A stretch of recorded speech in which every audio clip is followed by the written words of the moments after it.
प्रिय छात्र छात्राओं, कोविड के दौर में एक बार फिर से हम सब वीडियो क्लास में ऑनलाइन शिक्षण का माध्यम बने हुए हैं। मैं doctor Akhilesh Kumar, associate professor, Hindi विभाग, HD जैन कॉलेज आरा। हम लोग स्नातक खंड 3 प्रतिष्ठा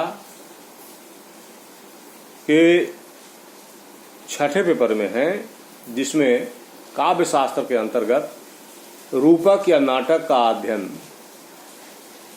कर रहे हैं।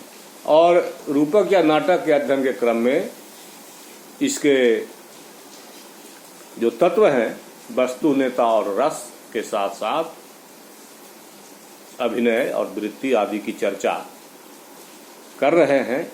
बाकी चीजों की चर्चा हो चुकी है और रस की चर्चा हम लोग कर रहे हैं। रस अर्थात आनंद, और यह आनंद जो है जीवन में हर प्राणी के लिए आवश्यक होता है, जरूरी होता है। अगर जीवन में आनंद नहीं है तो जीवन असार हो जाता है, नीरस हो जाता है, व्यर्थ सा हो जाता है। तो जीवन में रस जो है की प्राप्ति कई प्रकार से होती है। मीठा बोलकर होती है, मीठा खाकर होती है, स्वादिष्ट व्यंजन को खाकर के होती है। तो आनंद की प्राप्ति के सुंदरता देखकर होती है। तो आनंद प्राप्ति के कई माध्यम हैं, लेकिन साहित्य में आनंद साहित्य रचना की अनुभूति से मिलता है, साहित्य के रसास्वादन से मिलता है। और उसी रसास्वादन के जो प्रकार हैं वे रस है, क्योंकि साहित्य रचना में भी हर तरह के रस होते हैं, क्योंकि जीवन में ही हर तरह का रस है। और साहित्य जीवन की व्याख्या होने के कारण जीवन के रसों को जो है पाठक के सामने परोसता है, और पाठक उस साहित्य रचना के साथ जुड़कर हृदयंगम करके रसबोध की प्राप्ति करता है। और यह रस उसे अंदर से संतुष्ट करते हैं, आनंद प्रदान करते हैं। और ऐसा न होता तो साहित्य का अध्ययन ही नहीं होता। अगर साहित्य हमें आनंद न दे तो साहित्य का कोई मतलब नहीं है। और आनंद हमें कई प्रकारों से प्राप्त होता है, और वही प्रकार जो हैं वे रस हैं। तो रस की तो व्याख्या पहले ही हो चुकी है, और पिछले वीडियो क्लास में हमने 3 रसों की चर्चा की थी। श्रृंगार रस, जिसे रसराज कहा गया, श्रृंगार के अंतर्गत संयोग और वियोग, फिर हास्य रस और करुण रस। इन 3 रसों की हमने चर्चा पिछले वीडियो क्लास में की थी। आज हम इससे आगे बढ़ते हैं, और चौथा रस जो है वह है वीर रस। वीर रस जो है, वीरता, जब तक हमारे अंदर उत्साह का भाव नहीं होगा तब तक हम वीरता का प्रदर्शन नहीं कर पाते हैं। तो जब उत्साह के भाव का परिपोषण होता है तो वीर रस की उत्पत्ति होती है। और यह वीर भी 3 प्रकार के होते हैं, 3 प्रकार के बताए गए हैं: युद्धवीर, दानवीर और दयावीर। तो युद्धवीर जो युद्ध भूमि में वीरता का प्रदर्शन करता है, दानवीर जो दान के माध्यम से प्रतिष्ठा ख्याति अर्जित करता है, और दयावीर वह होता है जो सामने वाले प्राणी की दीनहीन दशा से द्रवित होकर के उसके कल्याण का कार्य करता है। जैसे निराला ने भिक्षुक कविता लिखी, भिक्षुक की दीनहीन दशा देख करके उनका हृदय द्रवित हुआ और फलस्वरूप उस भिक्षुक को निराला ने अमर कर दिया। तो ये होते हैं दयावीर। और दानवीर के लिए दानवीर कर्ण इतिहास में अमर है। महाभारत का यह पात्र अपनी दानशीलता के लिए सर्वोच्च शिखर पर है। और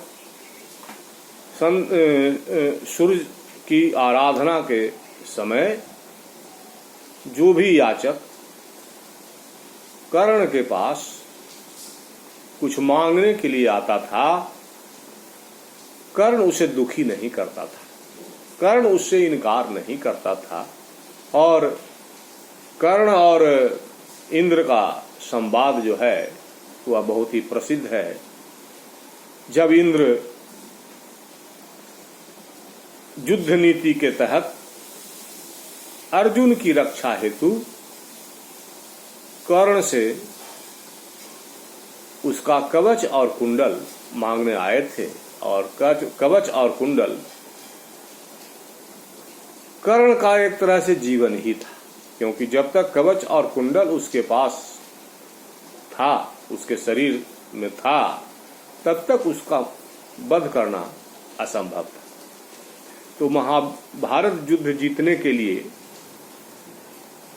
एक साजिश के तहत, एक रणनीति के तहत देवराज इंद्र ब्राह्मण का वेश बना करके और कर्ण के पास याचक के रूप में आते हैं और याचना करते हैं। और कर्ण, जिसे पूर्व में ही भगवान सूर्यदेव ने सब कुछ बतला दिया था, लेकिन सब कुछ जानते हुए भी चूंकि वह प्रतिज्ञाबद्ध था, उसने कवच और कुंडल का दान किया। अपने शरीर पे जख्म को लेते हुए अपने शरीर से जन्मजात कवच और कुंडल को उसने अलग किया। तो ये होते हैं दानवीर। तो युद्धवीर, दानवीर और दयावीर, ये तीन तरह के वीर होते हैं।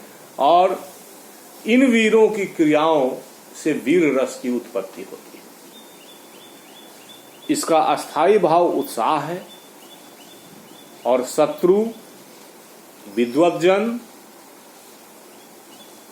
और दीन, निर्धन, गरीब, दुखी आदि आलंबन होते हैं। इसके अनुभाव हैं शौर्य, दान, दया आदि, और अपकार, गुण, कष्ट आदि उद्दीपन है। आवेग, हर्ष, चिंता आदि संचारी भाव होते हैं। और जो रस की निष्पत्ति का सूत्र है वह है क्या? विभावानुभाव व्यभिचारी संयोगात् रस निष्पत्ति। तो भाव, विभाव, अनुभाव, व्यभिचारी भाव, अस्थाई भाव, ये सब मिलकर के रस की उत्पत्ति करते हैं। तो इनके अंगों की चर्चा हमने की। और साहित्य दर्पणकार ने धर्मवीर तथा पंडित राज जगन्नाथ ने सत्यवीर एवं पांडित्यवीर का भी उल्लेख किया है। लेकिन मुख्य रूप से युद्धवीर, दानवीर और दयावीर ज्यादा प्रासंगिक है। हालांकि सत्यवीर, सत्य हरिश्चंद्र की कथा हम लोग जानते हैं, तो सत्यवीर, पांडित्यवीर का भी महत्व है। तो ये हुआ वीर रस। इसके बाद हम भयानक रस की चर्चा कर रहे हैं। जैसा कि शब्द से ही स्पष्ट है, भयानकता का बोध होना, भय की स्थिति होना, प्राणी का भयभीत होना, और भय की स्थिति असामान्य स्थिति होती है, सामान्य स्थिति नहीं होती है। भय की स्थिति में प्राणी जो है एक तरह से किंग कर्तव्य विमूढ़ हो जाता है और उसके अंदर डर का भाव पैदा हो जाता है। तो भयंकर परिस्थिति ही भयानक रस की उत्पत्ति का कारण है। ऐसी परिस्थिति जो भय कारक हो वह भय की उत्पत्ति का कारक होती है। अब हनुमान जी जब पुष्प वाटिका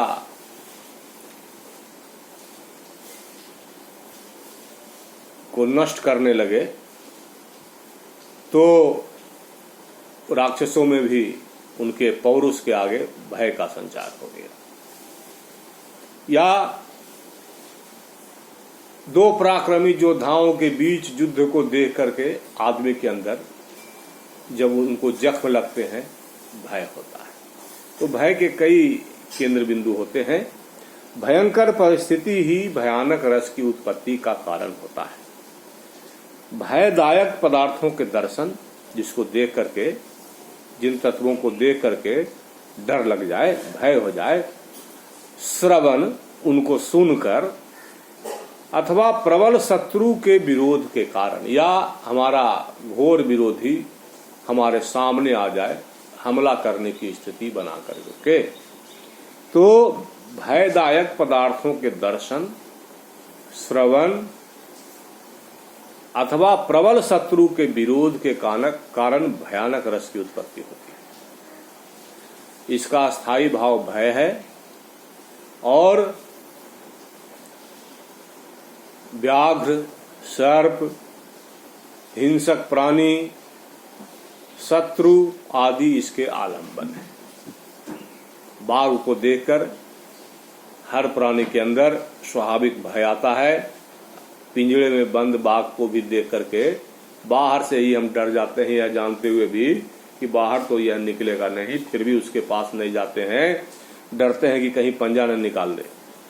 तो इसी तरह से सर्प, जो मानवता का शत्रु है और प्राण लेने में जरा भी विलंब नहीं करता है, तो उसके नजदीक जब वह सामने आ जाए तो उसको देख करके हमारे अंदर डर हो जाता है कि कहीं डस न ले।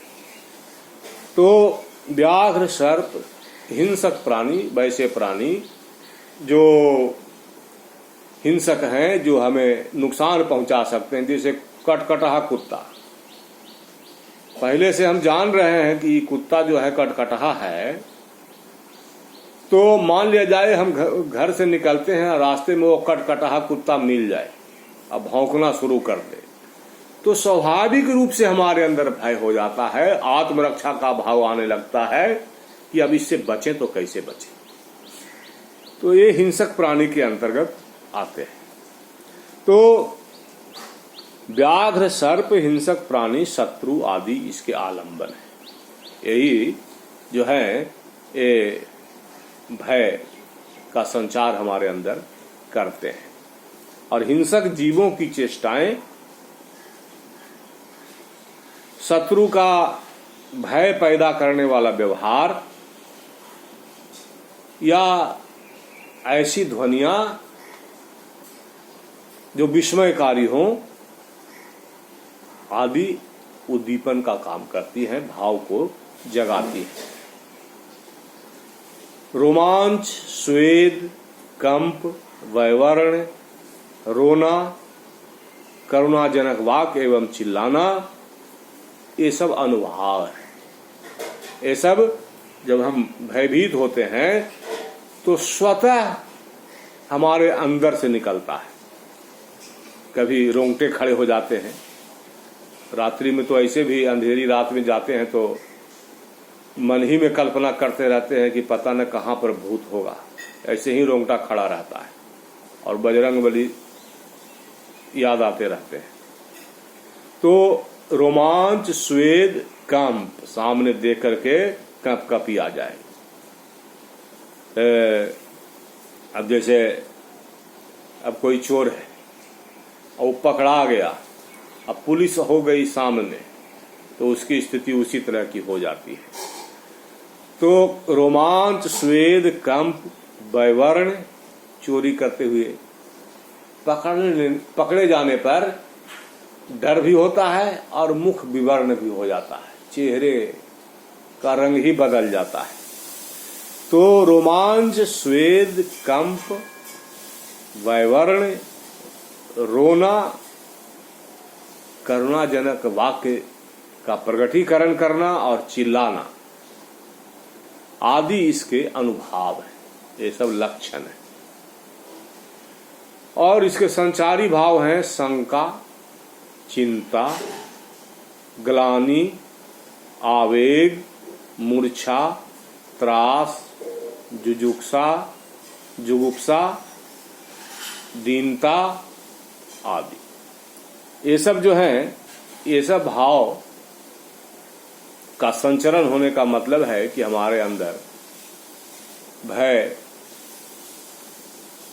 का संचार हो रहा है। जैसे अब जमुना में नाग के फन पर भगवान कृष्ण सवार हो जाते हैं, देखने वाले भयभीत, माताएं सशंकित कि पता नहीं हमारे लाल का क्या होगा, इतना भयानक जो है नाग है और उससे यह लड़ने गया है, उसका मुकाबला करने गया है, अनिष्ट की आशंका हो जाती है, चिंता हो जाती है, तो यह भय का कारक होता है।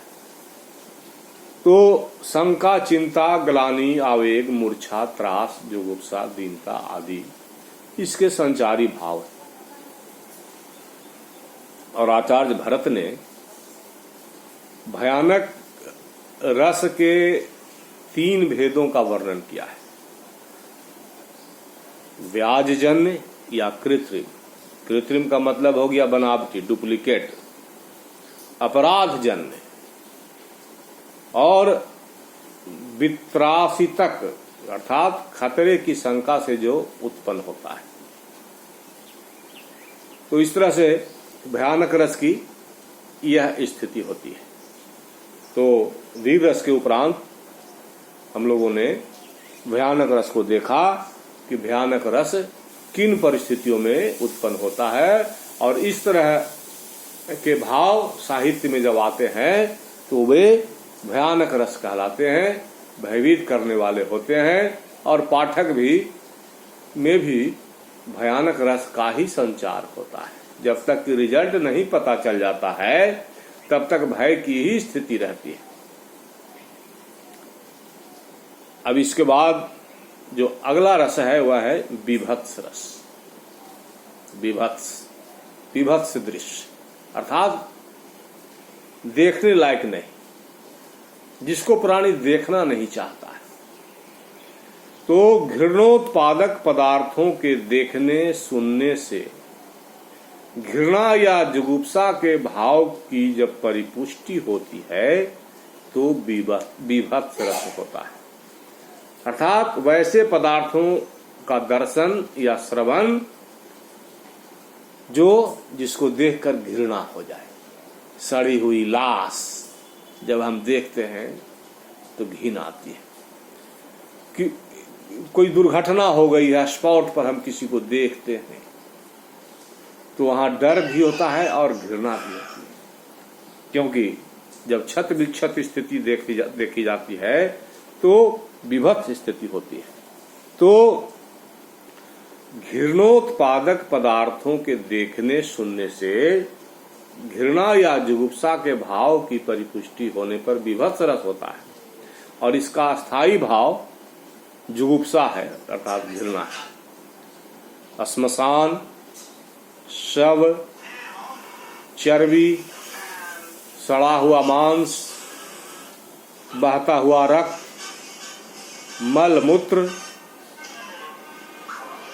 ये सब घृणोत्पादक पदार्थ हैं जो हम लाइक नहीं करते हैं, देखना नहीं चाहते हैं, पसंद नहीं करते हैं। तो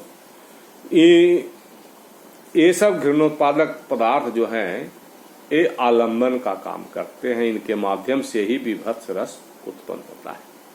और इसके उद्दीपन भाव हैं, जैसे गीधों का मांस नोचना, गीध मांस नोच रहा है, वो विभत्स दृष्टि है। या कौवा ही है, चूहा को जो है सो कि मरा हुआ चूहा है, उसको उसका गंजन कर रहा है, ऑपरेशन कर रहा है, नोच रहा है, तो ये सब देखने की स्थिति नहीं होती है। ऐसे ही मुंह टेढ़ा हो जाता है, नाक भाव हम सिकोड़ लेते हैं।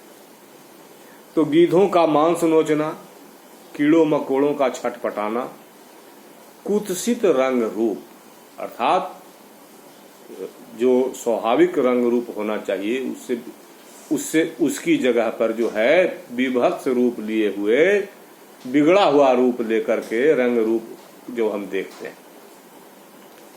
किसी का कटा हुआ पैर देख लें, किसी का कटा हुआ हाथ देख लें,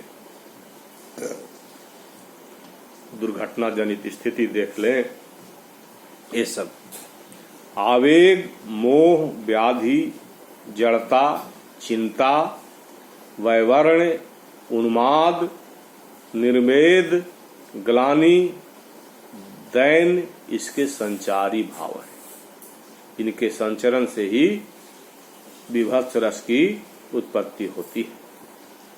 आचार्य भरत ने इसके भी दो भेद किए, शुद्ध और अशुद्ध। शुद्ध के अंतर्गत यह रुधिर आदि से उत्पन्न होता है और अशुद्ध के अंतर्गत विष्टा, कृमि आदि से उत्पन्न होने वाला, घृणित एकदम। तो यह विभत्स रस की स्थिति है जिसमें विभाव, भाव, अनुभाव, संचारी भाव, अस्थाई रस की ये स्थितियां होती हैं। तो हम लोग वीर रस, भयानक रस और विभत्स रस की चर्चा कर चुके। अब आगे की चर्चा के लिए हम पुनः आपके सामने आएंगे। आज के वर्ग के लिए इन तीन रसों को समझ लेना ही, अस्थायी तौर पर हृदयंगम कर लेना ही बेहतर है। तो आगे के रसों की चर्चा अगले क्लास में होगी। तब तक के लिए धन्यवाद।